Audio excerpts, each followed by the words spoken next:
So why don't we'll have a look at some of these deflection problems. We'll start with that. So first one's the calculus one, which is a little bit of time, I guess you'd say. So here we go. So what you're going to do first is find the reactions.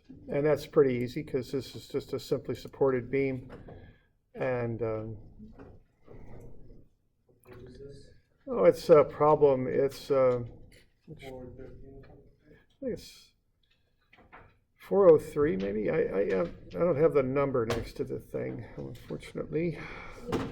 Yeah, it's 403. There we go. So 403.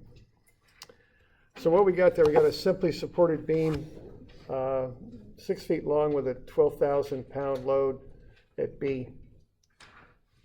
And we're going to do this with calculus.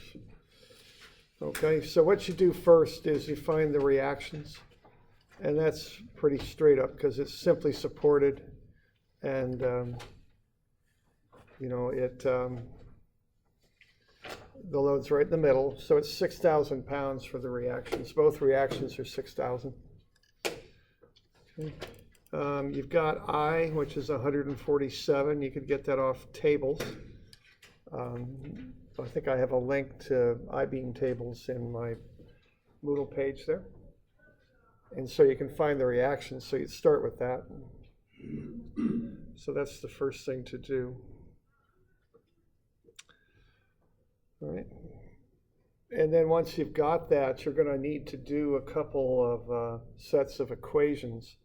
You've got two of them here, from A to the load, and then from the load to D. And what we want to do is find the deflection and slope at C, okay? So you're going to have to do one set of equations from A to B, and then another set from B to D. And then you'll get that figured out, all right? Now, what's up here? Now, when I first looked at this, I thought, okay, maybe I can just do equations from B to D and I'll cover C. But the problem is you need some constants of integration, and you're probably going to need to run from A to B to get those, so you have some knowns that you can work with, okay? So that's generally how you do this. So the next step here is to find the moments anywhere between A and B. So what I'm doing there is I'm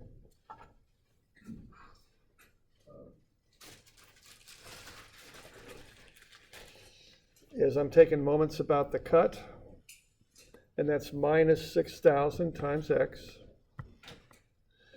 plus 12,000 times the distance, which is x minus this distance here. Now I'm in inches, okay? So that's 36 inches. And you know, get in pounds and inches. Don't mess around with feet when you're doing these English ones, because the conversions can get a little, I don't know. It's best just to convert it all at the beginning. I think it's more straightforward. Okay. All right, and then I've got plus MBD. I can take all the other stuff to the other side of the equation and get MBD. It's negative 6,000x plus 432,000.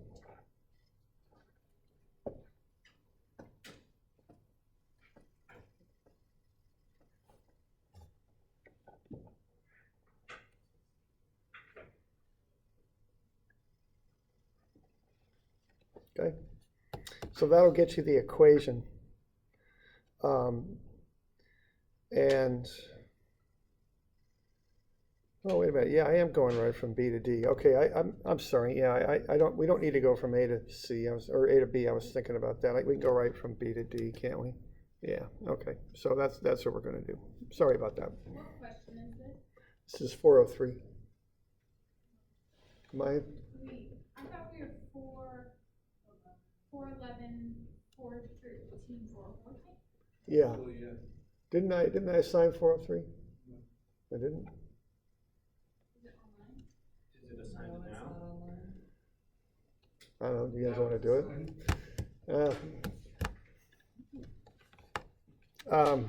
Oh, okay. Extra credit. If he came to class today, come on, David. If he came to class today, it's extra credit. Come on, David. Look at all these good people. I know. Let's move on to 411 then. I won't assign 403. I thought I meant to, but I forgot. That's the calculus problem, but I forgot to do it, so the heck with it. So all the other guys? No, I wouldn't put that stuff on the test. What? Or do you want to leave that loop? Well, from your perspective, I wouldn't be that mean. From my perspective, I sure wouldn't want to have to grade that stuff 3 times in a row. So we'll call it good. So I forgot, so it's fine. You got enough to do, I'm sure. Okay, so let's look at 411. I meant to assign it. I must have just forgotten because I think we kind of rushed at the end of that period. All right, so here we go. So this one's metric, so we don't have to worry quite so much about the units, but you want to stay in meters and newtons. And this is using the tables. So what you're going to do with this is you're going to use the tables. Does everybody have a copy of those? They're green for the most part. Okay. I think I've got some copies. Maybe one of these with the final, right? Yeah. Looks like it's on the very bottom.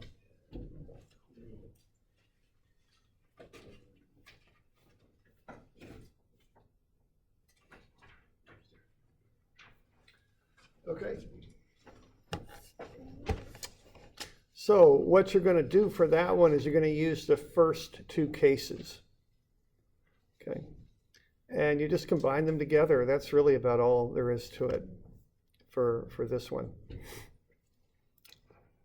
Okay. So you're just going to use PL3 over 3EI. And then for the deflection at B, you use this equation here. And you just plug everything in and then add the effects together is really the extent of it. Okay. So what you're going to do there is use those 2 cases and then just add them up. You need to find the moment of inertia, which it's BH cubed over 12, and that's 53.33 times 10 to the minus 6. And you should have been given E there, 30 gigapascals. So you just take these 2 cases, find the deflection for each case. We're working with point B at the end of the cantilever. And then you just add them up. I mean, that's really about all there is to this one. Okay.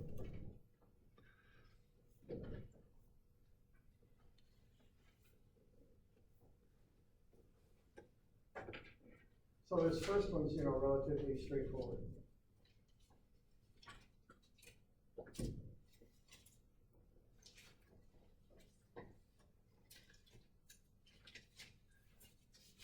So do we have any questions on this one?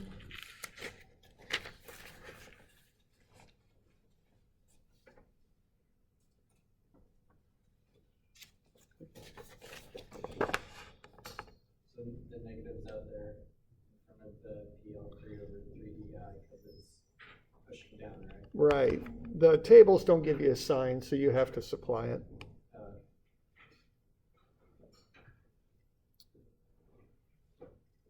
Okay.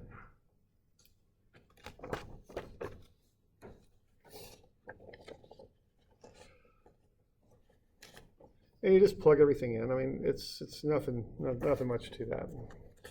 It comes out to negative 0.167 meters.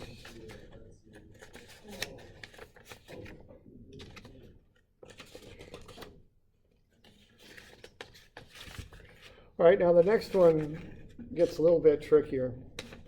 Okay, so let's have a look at that. So the next one is 413. So there's a few things going on with this. Now what you've got going on there is you've got the couple over there at A, and then you've got the distributed load as well.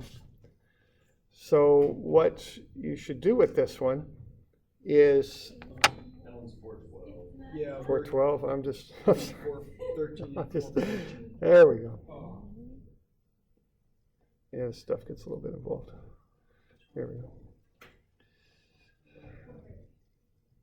Which used to be 403, but now it's 413. This is the root of my numbering problems here, so constantly changing things. So here we go. So this is 413. Thanks. All right, I see English units. So when I see that, 40 kips is 40,000 pounds. 40 kips is 40,000 pounds. And then 4 feet is 48 inches. 48 inches, 24 inches. Okay, we've got I for a 2 by 6, a true size 2 by 6 is 36 inches to the 4. And then I've got the answers there for you. E is the typical one for steel, 29 million psi. Okay. All right, now this one's a little trickier because we have an overhang. Okay, so when you have an overhang, you look at the slope at C and project that out. And then if the overhang itself is loaded, which quite often they are, you have to then add on the effects of that load, considering the connection at C to be a cantilever. Okay, so that's how you would approach this. It's similar to the example we did in class. All right, so yeah, these things, they got a few things going on. So we can get the moment of inertia easy enough. It's 36. We've got E, and I just changed all the units on everything. Now, what we're going to do on this is we're going to,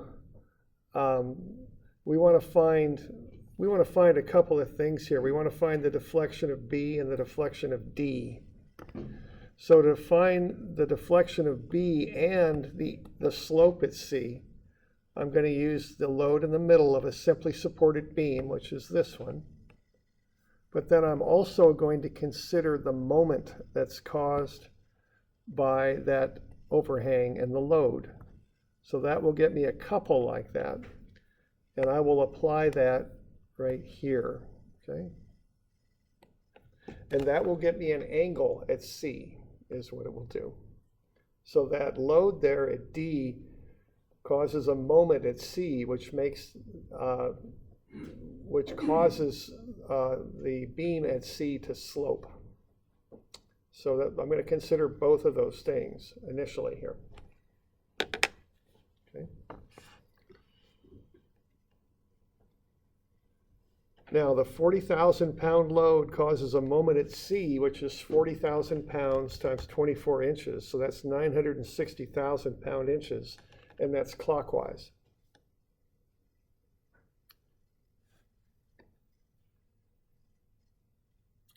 So then I'll go to the tables, and this will be to the simply supported tables.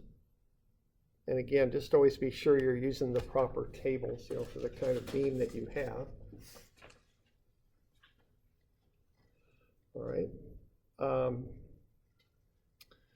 So when you do that, what we're going to find is that delta in the center of a simply supported beam with a load in the middle is PL3 over 48 EI. And the angle at the support, or the slope at the support, which are pretty much the same thing if you're using radian angles, is PL squared over 16 EI. Okay. And then the other thing that we'll find here is if you have a moment turned into the end of a simply supported beam, the delta for the center of the beam will be the moment times L squared over 16 EI, and the angle adjacent to the moment will be ML over 3 EI. So that's the information you can get off the tables.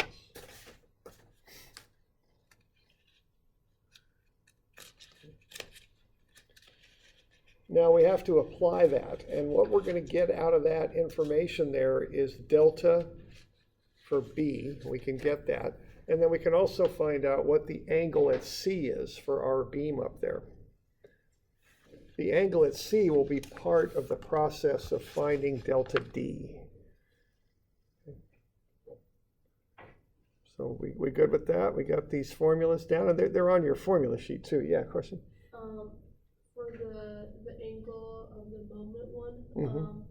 why didn't you use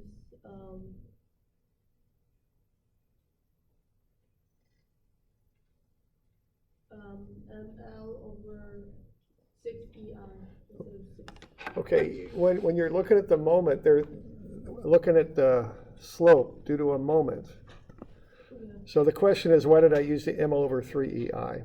No. Why did you use the ML squared over 16EI for the deflection one? That should be the deflection formula, I think, for a simply supported beam with a couple on it. Is that correct?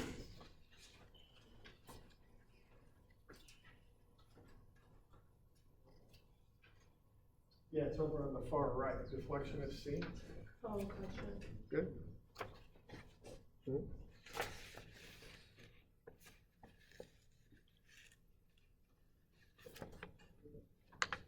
So that's delta C, they call it, which on the table means center of the beam, middle.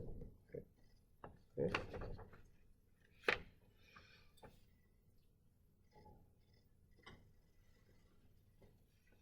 Okay, so I'm just going to use these formulas. So to find delta C, it's pretty straightforward. As long as you can get that moment transferred over to A, then you can use this table and and you get that figured out. All right, now we do want to consider direction here, though, because what we have is we have that load in the middle.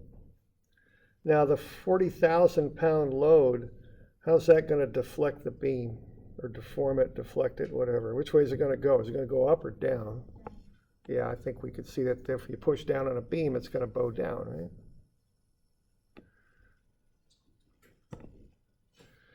How about the couple? Now, there's a couple ways to do this. One way is to visualize like a T-bar on there, and you're going to turn that T-bar like that clockwise, and how will that affect the beam?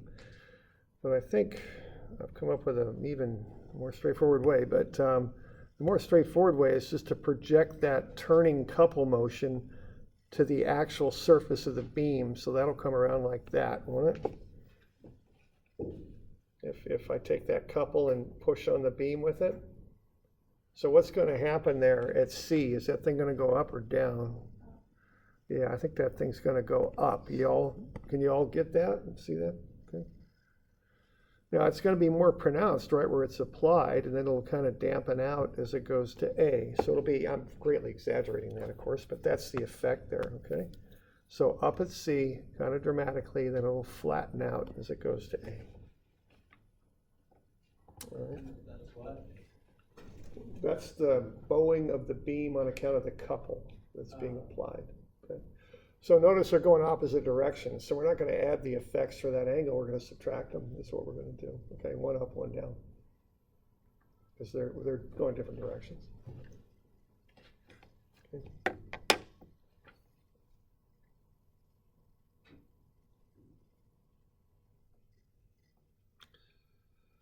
All right, so then I'll just run the numbers. Okay, delta B is actually delta in the center. Okay. And that's minus PL3 over 48 EI on account of that load, plus, because the other one's going up, ML squared over 16 EI. So we got to watch the signs. So we subtract the PL3 over 48 EI, because that load pushes the beam down, but we add the ML squared over 16 EI because the couple turns it up. So we get the difference of those two, and it looks like the negative one is more pronounced than the positive one, so the delta ends up being negative 0.177.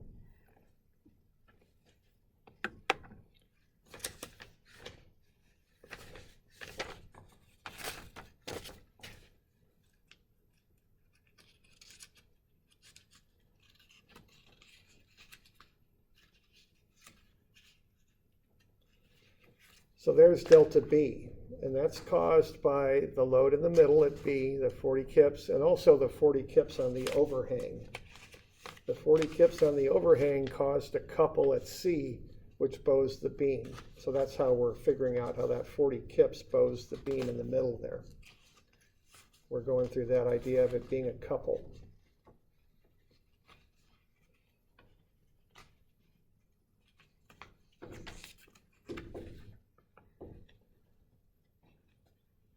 Okay. So that gets you delta B.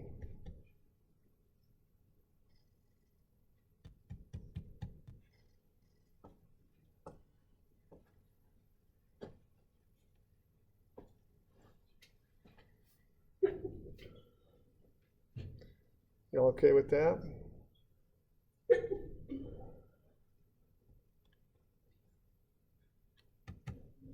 Okay. So there's the first answer. Now the next one we want to get is delta D.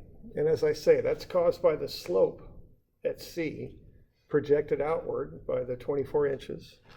And then we have to also account for the fact that we've got a load at the end of that beam. It'll bow down like a diving board with somebody standing on the end, okay? So we have to consider both of those effects, okay?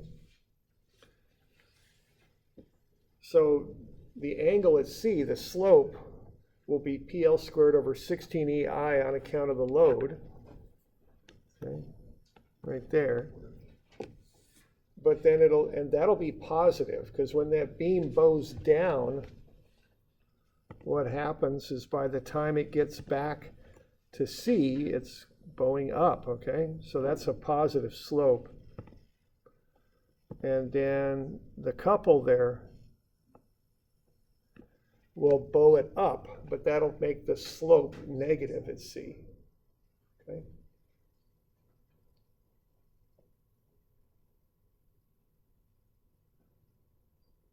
So again, we got a positive and a negative, this time for the slopes. So PL squared over 16EI, positive, minus ML over 3EI, the negative one. I just pull that 1 over EI out and then plug everything in, run the numbers, and I get negative 0.007356 radians.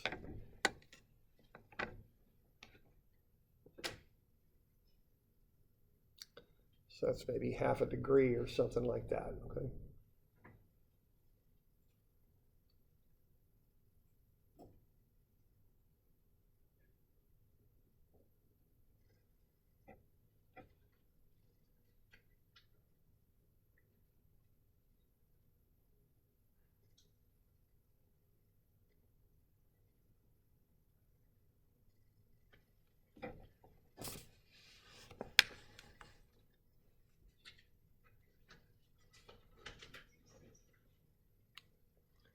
So we okay with that?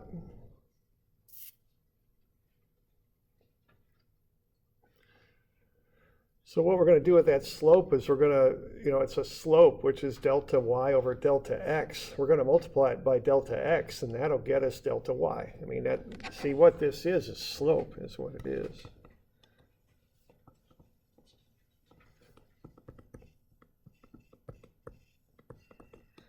So if you take the slope times delta x, you get delta y, which is the delta that we want. So this is part of getting our answer here. Okay. There you go.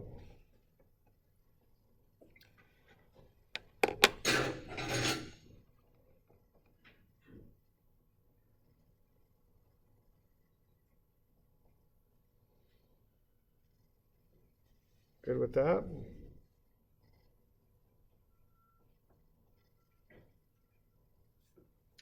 So delta D is caused by the angle at C, which is also the slope at C. They're the same thing. Angle and radians, slope, same thing. And by the downward load at D. So delta Y is delta equals slope times delta X. Okay, so I'll take that slope that I just found and I multiply it by the 24-inch delta x. That gets me delta d prime, which is negative 0.177 inches.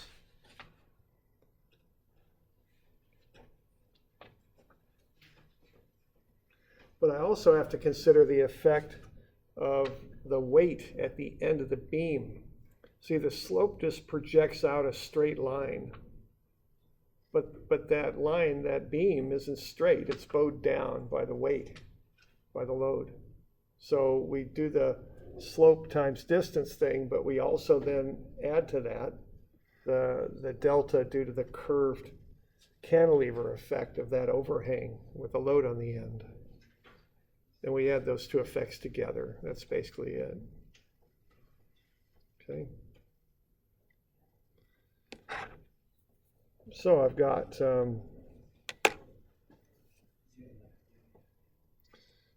delta d prime, which is the slope times the offset distance, and then I've got delta d prime prime, which is just for a cantilever, PL cubed over EI, which is the delta of the end, and I just add the two together, basically, and I'll get the total.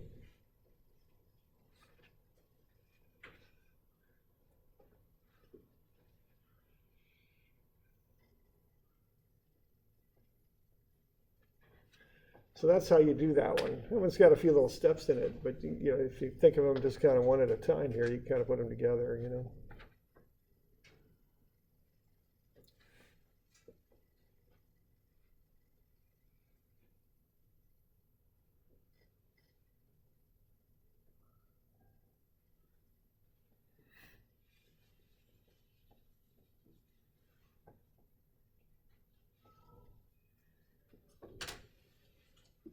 We have to do one like this on the final.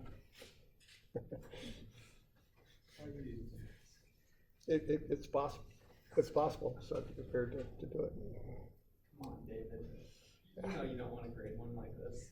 Nah, this isn't too bad, really. Yes, question? So the delta D prime prime is from the load at the end, and we're just using the deflection column for that, right? Right. Okay. And it's just for a cantilever. That's the best model we got. If you just Out take of a, that piece over. yeah, But then we also took into account the slope at T, and then we multiplied it by the distance out. right. And we combine those two effects together. This may not be a perfect thing, but you know, it's the best you can do with these tables. So we go with it, okay? All right. So other questions on that? We're doing all right? Okay. So that's kind of and this is, I think it's kind of the standard way you handle overhangs, which is one of the challenging things you might have to do with a table, is do an overhang, okay?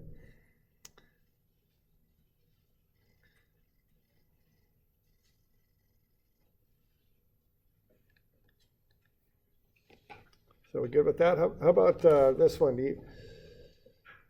Now, the deal with this one is you don't have a table that does anything like this. We don't have a table that has half of a triangular load on a simply supported beam.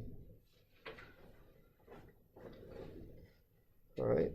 And does everybody have a copy of this? This is 414. I'm not sure if it's copied in all your packets yet. I know you handed it out. I did, yeah.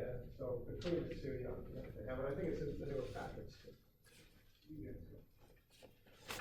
So how could we do this one? What's the trick for this? Because if you look at your table, you just don't have anything like this for a simply supported beam.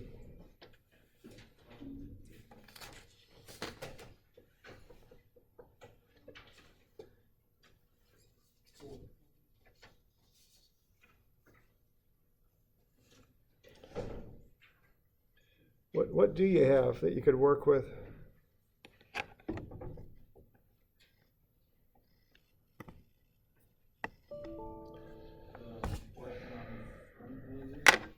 What's that now?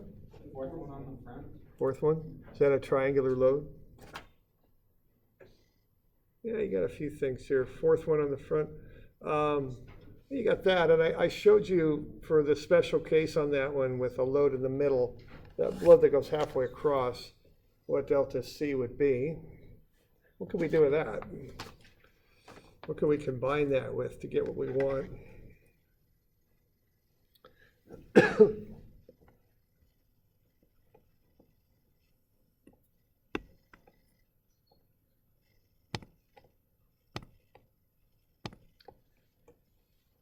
We divided it by I think we're getting somewhere. Maybe that dividing is not quite what we want, but we're getting on track there. We do have a triangular load, don't we? The fifth one down?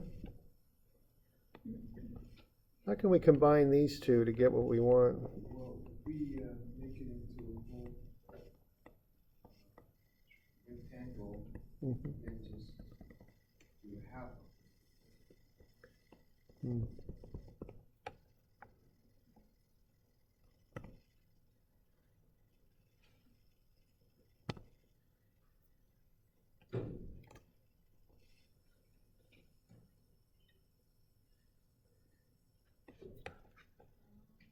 What am I going to do here? You're gonna use that triangle one and then cut out Yeah. a piece with number 4. Right, that's the deal. Okay. Got it? So we're going to do the black triangle there, and then we're going to cut out the rectangle on the left by using the negative of it. See, so that's the other trick for some of these that you to get creative using the tables is you can do things by subtraction. Okay. You all good with that? If I take that red rectangle out of the large triangular diagram, that smaller triangle on top will just fall down and slide down and create two triangles like that. See? So if I go this minus that, it'll equal what I have on the top. That's the idea. Okay. So that's how I would approach it. So the calculations on this one are, pretty straightforward. They're not too bad, but conceptually, just seeing it is the thing. Okay.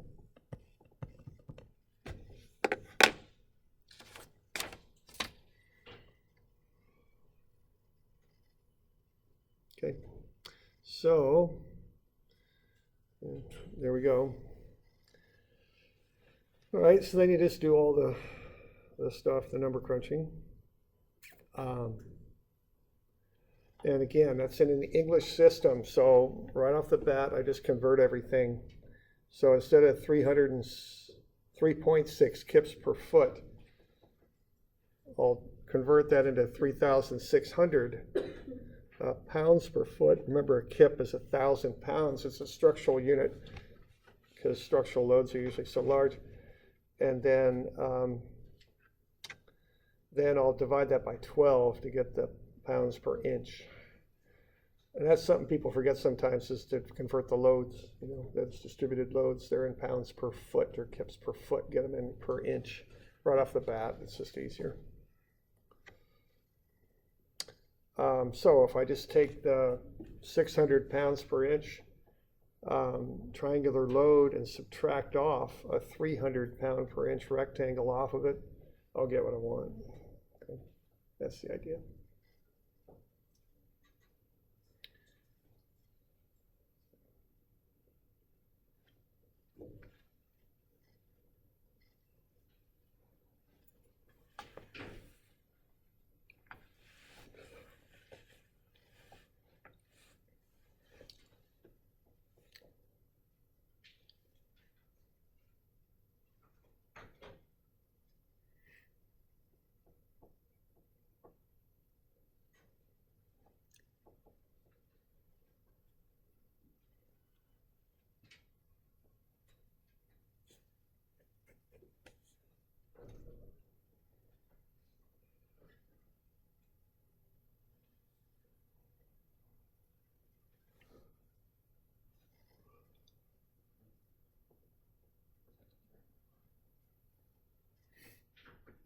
David? Yes. Can you explain to me why you changed the numbers on the bottom of the table?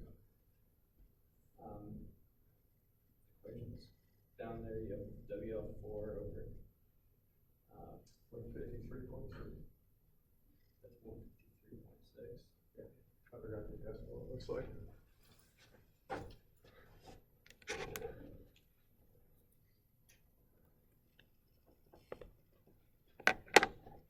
Oh, I see where it's from now, never mind. Good, okay. Yeah, that's off the table. Okay.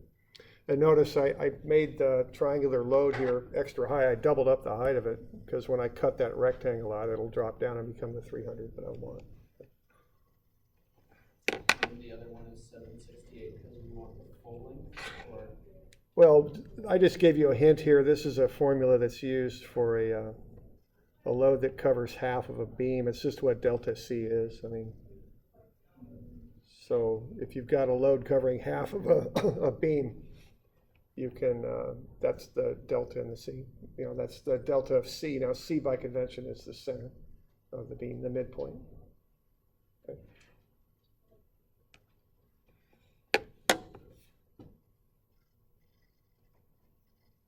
Okay. Yeah, it's just number crunching after that. Plug everything in.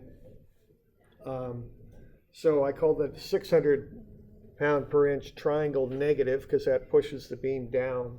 The lack of that rectangle will bring it up. Okay. So I'm saying negative for the 600 pound per inch distributed triangular load, and then positive for the rectangular load.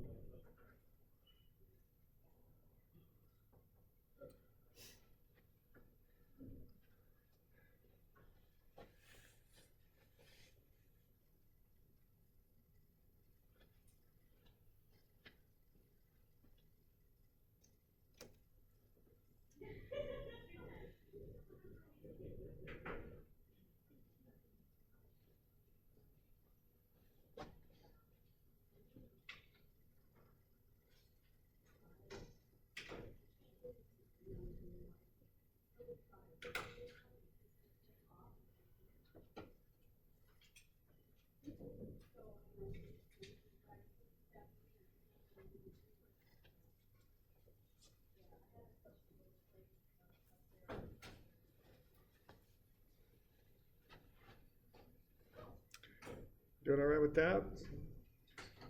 So that's the homework there, eh? Okay. And let's do with the final. All right, now, while I'm thinking about it, why don't we have a look at Moodle here real quick? If we're good on this, if we got it. Let's see. Darn it. Let's see, why don't we go here, and we'll go there. Session is timed out. Please log in again. Okay. I got some stuff in there that might be helpful to you.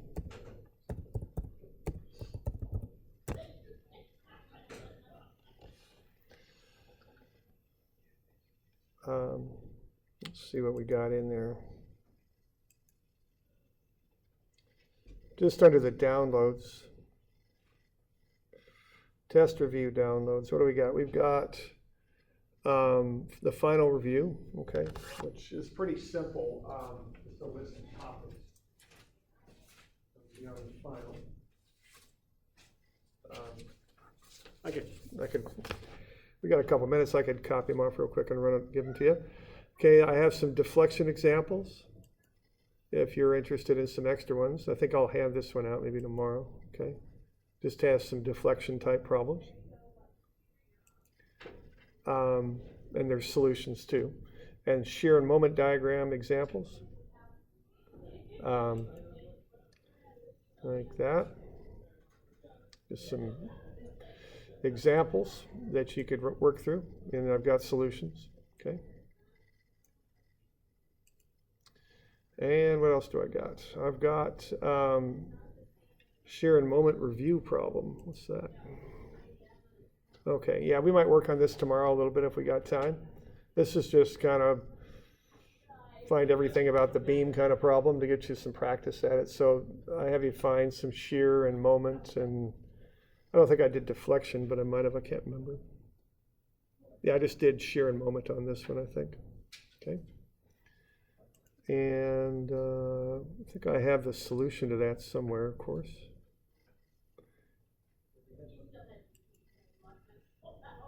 Oh, looks like I got the same thing in there twice. And then I've got the key to that one, okay? So I've got a few things in there to, to help you review for this thing. If you want, I'll just copy off the topics to this. We got just a couple minutes. That clock's a bit fast. I'll be right back. I'll make a few more copies.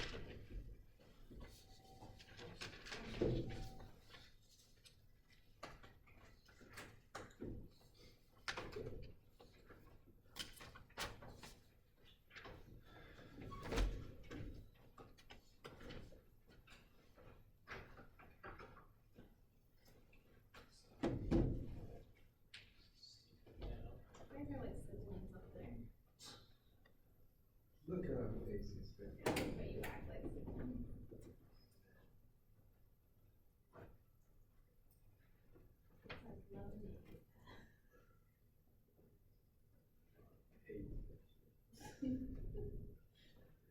What I say about my brother too. What did he say? That's what I say about my brother too. Mostly hate.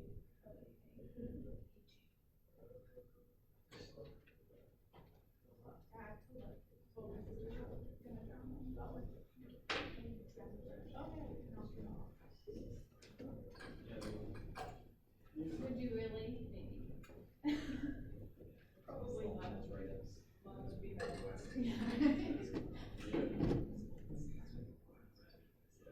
Is he the favorite? Your brother? Oh, yeah. So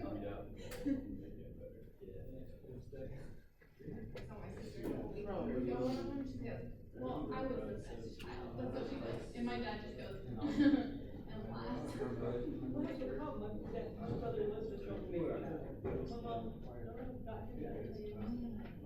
Likes the challenge. She was the troublemaker child too, so she like relates to him. Oh, really? Like, 12 and a half hours with a lunch break, without, not including the lunch break, you know what I mean? Thank you. My boyfriend's brother was a troublemaker. That's my mistake.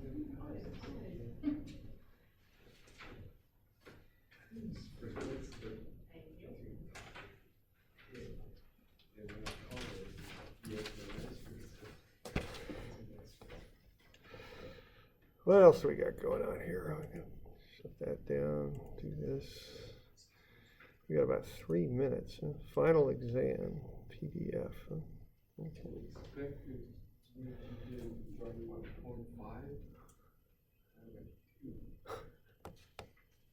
Right. Okay, main coverage, centroid moment of inertia. Then I have the problems listed here that relate to it. Okay, now I probably won't ask you a separate centroid and moment of inertia question, but we use them a lot when we're doing moment and shear and deflection and stuff like that. So, just be sure you can calculate those things. You can create your own table and calculate them. Are those numbers, pages in the lab manual or the book? I think they're problems. Yeah. So those are problems. I'm pretty sure they're still accurate. I've changed this book around so much. Yeah, they're not. They're old problems. We'll figure it out tomorrow, okay? Because, yeah, they're old. I can tell that I've redone the book a few times. I think this is an old handout, so the problems are kind of old. Okay, shear and moment diagrams. I'll probably have one of those on there, okay? I have a bending stress problem, shear stress, shear flow type problem, and then deflection. Any method you want, use the tables when you do the deflection. Okay, so that for sure will be on there because that's the stuff since the last test. Now, I could also have some of the more basic stuff on here, normal stress and strain. Okay, just basic shear stress and strain. Remember, like that example we did in class, I just had a block and find then that sort of thing. Y'all remember that? Maybe something like that, just so you know the difference, Modulus of elasticity with the graph, and the linear portion of the graph is where you get the modulus of elasticity, right? So there's E right there. Biaxial stress, use any method you want, so I wouldn't specify a method. You could do it however you like. Now, which angle do you use? What's your reference line for stress? When you do the angles? Vertical, yeah. Okay. Just remember that. Okay. And counterclockwise is positive. Hooke's law, which converts biaxial stress to strain and vice versa. And then maybe a little something on torsion, angle of twist, shear, that kind of thing. Short answer questions, how things fail and what they look like, okay?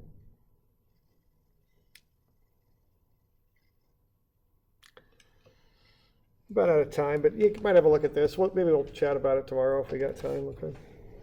You're going to a new place, a lot of you in the fall, so you just want to be thinking about that and how to succeed over there. You know, it's a little different than it is here. Our students do fine over there, but there's always an adjustment period when you get there.